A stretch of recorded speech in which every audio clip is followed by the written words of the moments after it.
good to see that the egg producers here have got a small increase there in recent times. And I would say a lot of that is going to get reinvested into the buildings to further the production again and the efficiencies of the egg sector here. So that's good news as well. It shows it's a vibrant industry, and it shows it's very positive for the industry as a whole. Hello and welcome to the Poultry Edge with me, Rebecca Tierney. For this episode, we will take a closer look at the egg industry here in Ireland and the changes which have been taking place in recent years. Joining me to discuss all this is Teagasc's pig and poultry specialist, Michael McKeon. Michael, currently how many layer birds are there in Ireland? I know this has changed over the last 5 years, so you might tell us where we were and where we are now. I suppose we went back to 2020, we had about 3.75 million birds in the Republic of Ireland. And that's gone up now to 4.1 million. So that's an increase of about 350,000 birds. And this is a great thing to see because in a lot of other sectors, if we look at the beef sector, look at the pig sector, we've seen a contraction in the sector. Whereas actually, if we look at the number of layer birds, we've seen an expansion. So that's something that has to be welcomed. It's a good sign of the industry. Yeah, certainly. It definitely is good to see some expansion taking place, particularly for such a high quality protein source. Back in 2016, there was an announcement by Tesco UK initially to no longer stock eggs from enriched colony cages. Now that came as a huge shock so quickly after the implementation of the new EU directive which banned the use of the battery cages. This led to the other supermarkets and wholesalers doing the same as we'd expect.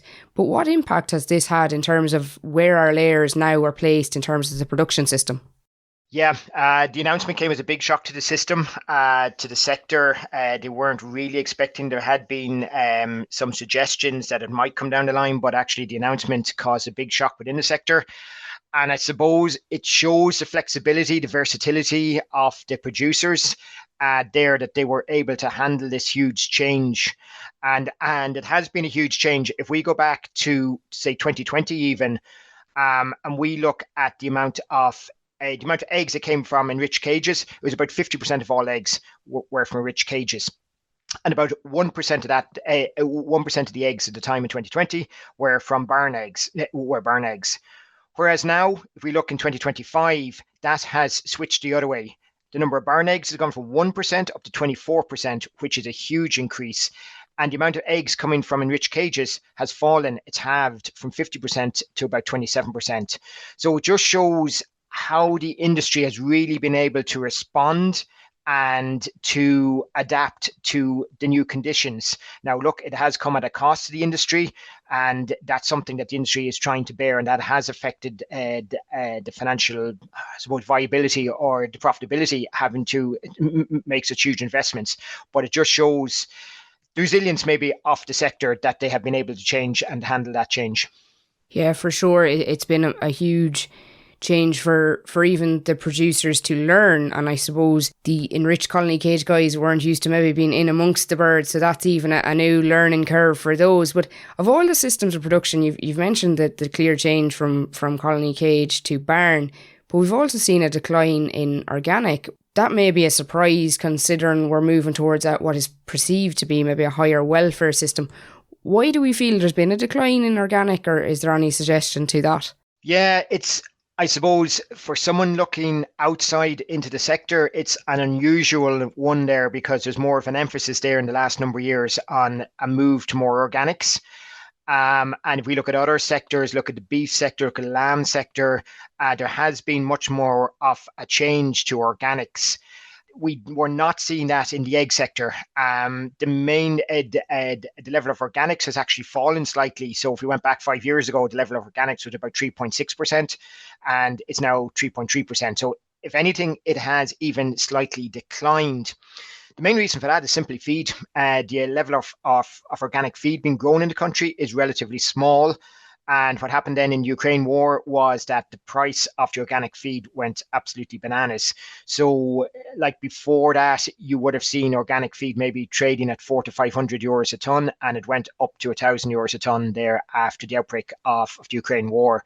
So that really, the feed cost of that just became unsustainable for a lot of the organic growers. So we would have seen a slight decline as a result of that.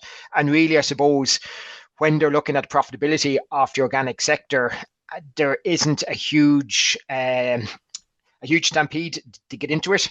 And that's really why we haven't seen much of a change in the level of organics. Yeah, certainly the price of feed was astronomical there for a period of time.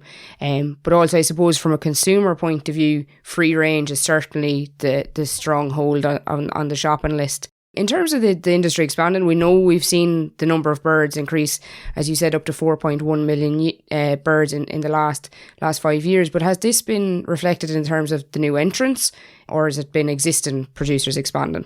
I suppose it's a little bit of both. By and large, we've seen a 350,000 of an increase.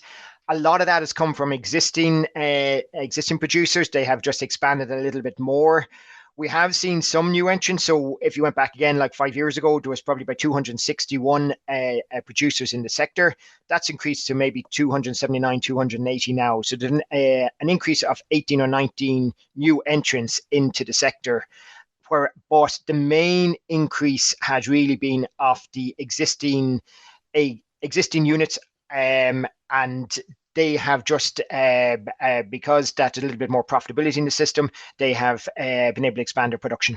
Yeah, certainly with the high cost of investment at the moment, it would make sense that it's probably existing producers making further expansions, and even the egg packing centres themselves have invested in their own systems as well. I don't know, there is definitely more interest in the sector and maybe looking for more entrants out there. So for anyone interested, there is more room for expansion. It was amazing to see the egg sector and prices reaching the headlines in the US. What sort of impact has this had on the industry? Yeah, it was amazing to see headlines there, New York Times and even the Wall Street Journal there, that they're talking about the price of a dozen eggs in the US. It hit there $10 for a dozen eggs there at one stage there at the peak. There's a lot of egg producers here would love to see the prices going that high. Unfortunately, I don't see it going that high. The main reason over there was the avian flu there had reduced the flock, and therefore there was a shortage, or there was a pinch point there for demand, and just that the egg price just went bananas.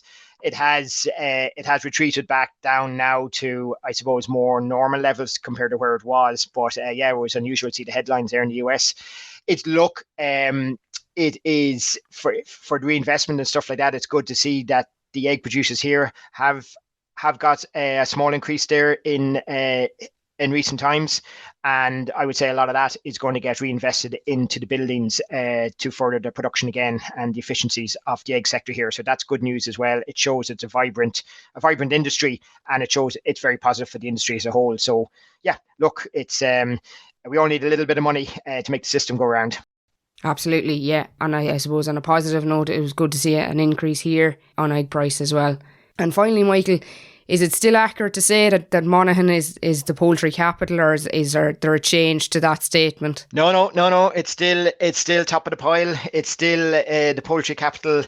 Monaghan has had about 60% of the total amount of hens, so it's not going to get knocked off its perch there for a while yet, if you pardon the pun.